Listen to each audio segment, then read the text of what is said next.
tupate uwanja.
From my perspective, I've seen that the exhibitions here, exhibitors have gone a notch higher.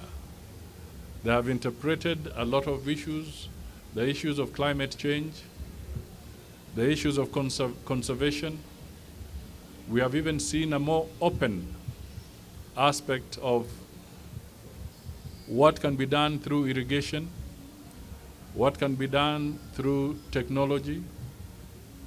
We have also seen a very bold step where even some of our key security entities, like the police, are able to display and connect with the people for people to understand what they do, how they do it, how they leverage on technology. And this is very good because it's bringing in a situation of openness, togetherness, so that people can appreciate more the roles that are played by the different entities that we have. I've also just been highlighting to the team that the reality is that the demographics have changed substantially. We are now dealing with a Kenyan population that is about 70% between the age of 35 and below. So the challenge we are going to have going forward is what can we do so that we can captivate the minds and the imagination of this young generation. They are the majority. What can be done to get them attracted to farming? What can be done to get them attracted to business, to manufacturing? This is the challenge that we will have to live with and to find solutions to, because it cannot be business as usual.